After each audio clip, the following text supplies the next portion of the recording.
Two broke teenagers, one millionaire's son, a betrayal that destroyed everything. This is their story. Jake and Tyler had been best friends since middle school, two kids from struggling families who found solace in each other's company. Jake's mom worked double shifts at a grocery store while his dad was unemployed, drinking away his frustrations. Tyler lived with his grandmother after his parents abandoned him, surviving on her small pension and food stamps. They wore the same worn-out clothes every week, shared lunches when one of them forgot money, and dreamed of a life beyond their cramped apartments. Everything changed when they met Alex in their sophomore year. Alex was everything they weren't: wealthy, confident, casually mentioning weekend trips to ski resorts and expensive gadgets like they were nothing. His father owned a chain of luxury car dealerships, and Alex drove a different sports car to school each week, just for fun.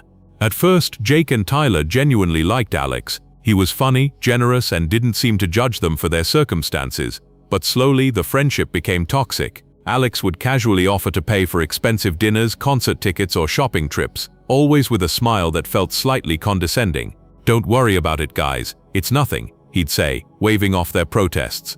Jake and Tyler found themselves accepting more and more, their pride eroding with each expensive gesture. They started lying to other classmates about their backgrounds, letting people assume they came from money too. The worst part was how good it felt to finally fit in, to be part of the popular crowd that had always excluded them. But underneath the gratitude was a growing resentment. Why did Alex have everything handed to him while they had nothing? Why should his father's success determine their worth? The friendship that had started with genuine affection slowly twisted into something darker, a relationship built on envy, shame, and the intoxicating taste of a life they could never afford. Months passed, and the dynamic grew more uncomfortable. Alex seemed to enjoy his role as the generous benefactor, always picking up tabs with theatrical gestures that drew attention to his wealth. At restaurants, he'd order expensive dishes for everyone, making sure the server knew he was paying. During shopping trips, he'd buy Jake and Tyler clothes they could never afford, then post group photos on social media with captions like, "Treating my boys right." Jake started having nightmares about his mother finding out how much money he was spending, money that wasn't even his. Tyler felt sick every time classmates complimented his new expensive sneakers, knowing he was living a lie. They were trapped in a golden cage of Alex's making, too proud to admit they couldn't keep up and too addicted to the lifestyle to walk away.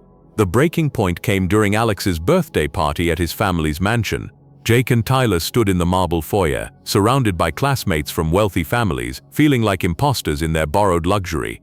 Alex's father, Mr. Richardson, was there, a tall, imposing man who spoke casually about million-dollar deals and international business trips. The boys watched him with a mixture of fascination and hatred. "That's where all our humiliation comes from," Jake whispered to Tyler as they watched Mr. Richardson laugh with other wealthy parents. "One man's success, and we're reduced to charity cases." Tyler nodded, his jaw clenched with rage he'd been suppressing for months. They weren't guests at this party, they were Alex's pet projects, living proof of his generosity. That night, walking home through their shabby neighborhood, Jake and Tyler made a pact. They were tired of being the poor friends, tired of accepting handouts, tired of watching Alex's father live in luxury while their own families struggled. It was time to level the playing field, and they thought they were smart enough to do it without getting caught. The idea started as a joke during lunch.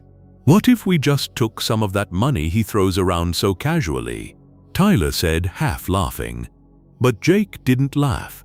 His eyes lit up with dangerous interest. "You mean like from his dad's business?" They began researching Mr. Richardson's car dealerships, using Alex's casual bragging as intelligence. Alex loved talking about his father's empire, the cash transactions, the high-end clients, the lack of digital trails for certain deals. "My dad says rich people always keep cash around for special purchases," Alex had mentioned once, something about taxes and privacy.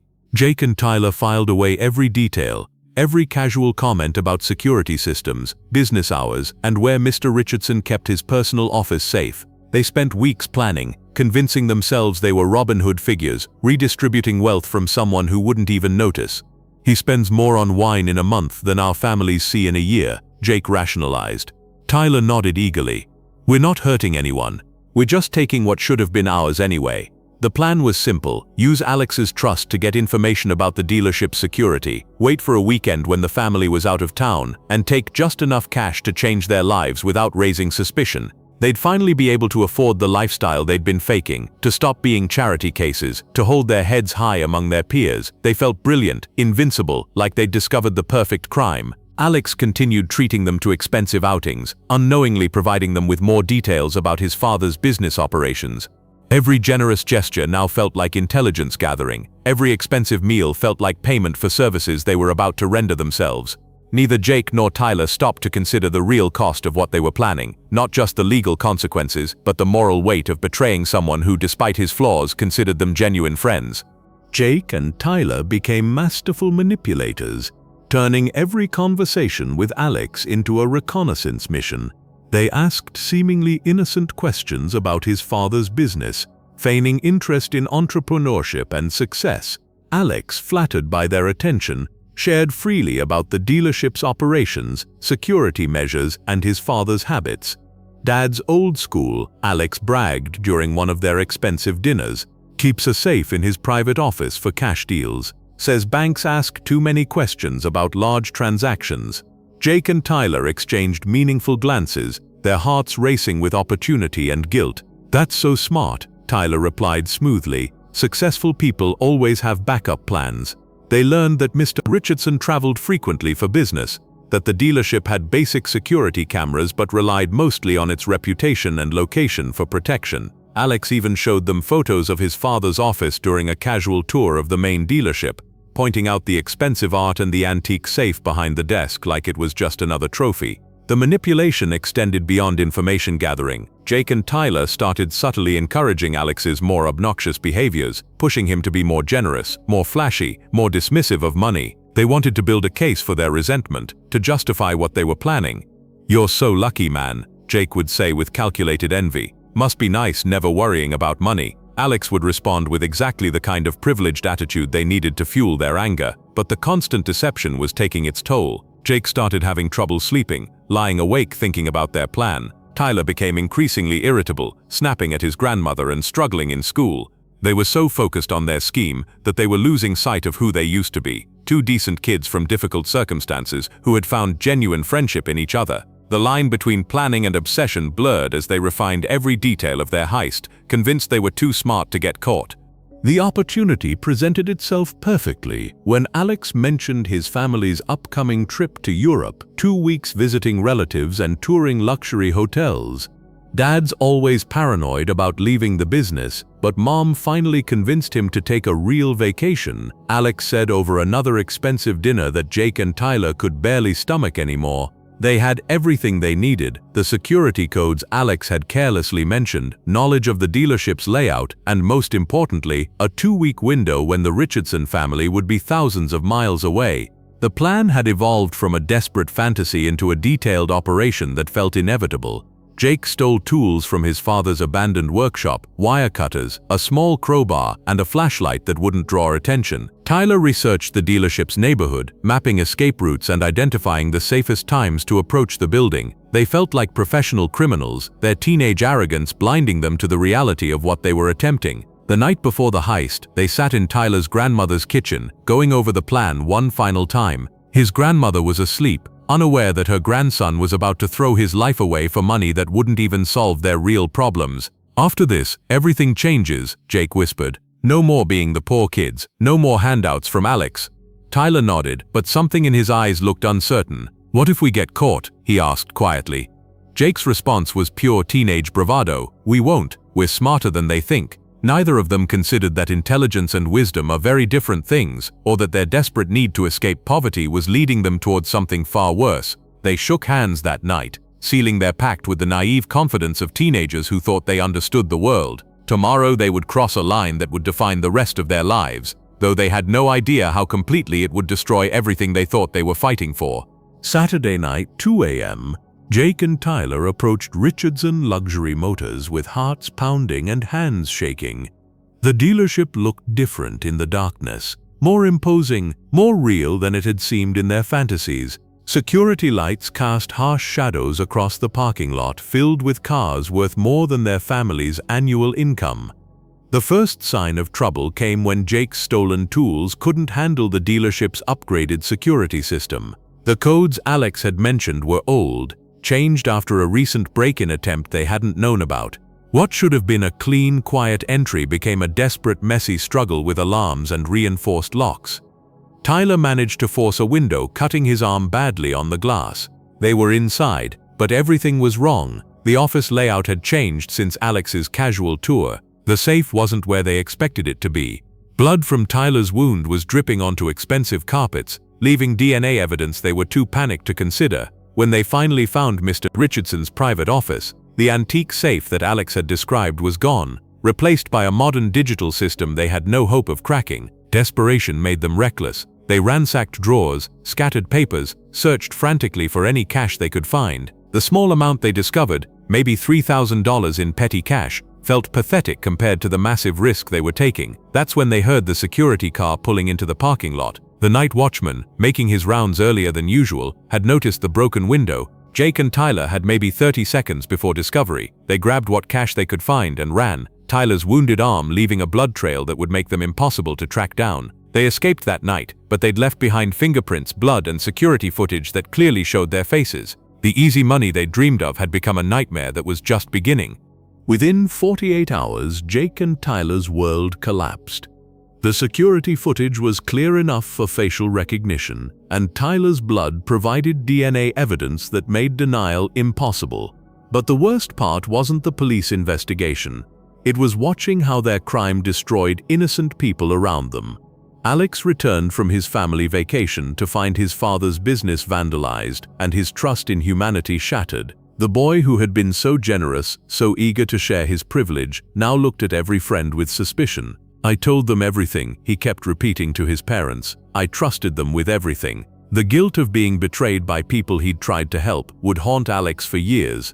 Mr. Richardson, despite his wealth, was devastated not by the money stolen, but by the violation of his life's work. The dealership represented decades of building something meaningful, and seeing it ransacked by kids he'd welcomed into his home felt like a personal assault on everything he'd achieved. Jake's mother was called into the police station, her face crumbling as detectives explained what her son had done. The woman who'd worked double shifts to keep their family afloat now faced the reality that her sacrifice had been for nothing. "I gave him everything I could," she sobbed. How could this not be enough? Tyler's grandmother, already struggling with her health, was hospitalized after the shock of his arrest. The woman who'd raised him with love and limited resources now faced the prospect of losing the only family she had left to the prison system. The boys who'd thought they were so clever, so entitled to more than life had given them, now saw the true cost of their greed. It wasn't just their own futures they'd destroyed, it was the faith and love of everyone who'd believed in them. Money couldn't buy back trust, couldn't undo the pain they'd caused to people who deserved better. Juvenile detention was nothing like the movies. Jake and Tyler were separated, placed in different facilities to prevent them from reinforcing each other's bad decisions. The isolation forced them to confront what they'd done without the comfort of shared delusion. Jake found himself surrounded by kids from similar backgrounds, poverty, broken families, limited opportunities, but many of them had committed far more serious crimes for far more desperate reasons. A kid named Marcus had stolen food to feed his younger siblings. Another, David, had sold drugs to pay for his mother's cancer treatment. Jake realized his crime had been born not from necessity, but from pride and envy. The education he received in detention wasn't academic, it was moral. Older inmates who'd made similar choices in their youth shared their stories. "I thought I was owed something too," said Carlos, serving his third sentence at age 19. "Spent my whole life thinking the world was unfair instead of figuring out how to succeed honestly. Now I've got nothing and no one." Tyler struggled even more with the reality of prison life. His grandmother's health continued to decline, and he couldn't visit her or provide the support she needed. Letters from home described how the stress of his incarceration was literally killing the woman who'd raised him with love and sacrifice. The money he'd stolen to improve his life had instead destroyed the most important person in it. Both boys received letters from Alex. Not angry letters, but sad ones expressing genuine confusion about why they'd thrown away their friendship. "I would have helped you if you'd just asked," Alex wrote. "I never meant to make you feel bad about money. I thought we were really friends." Reading those letters was more painful than any punishment the system could impose. Years passed. Jake and Tyler matured in ways their peers never would, learning hard lessons about consequence and responsibility that most people never face so young. But maturity couldn't undo their choices or bring back the trust they'd destroyed. Jake was released at 21, Tyler at 20. They emerged from prison as adults who'd lost their entire youth to a single night of greed. The world had moved on without them. Their former classmates were finishing college, starting careers, building relationships. Jake and Tyler were ex-convicts with criminal records that would follow them forever. Jake's mother had lost her house paying for legal fees. She'd moved in with relatives and aged a decade during his incarceration. Their relationship, once strong despite their poverty, was forever changed by the betrayal of her trust and sacrifice. Tyler's grandmother had died during his second year in detention.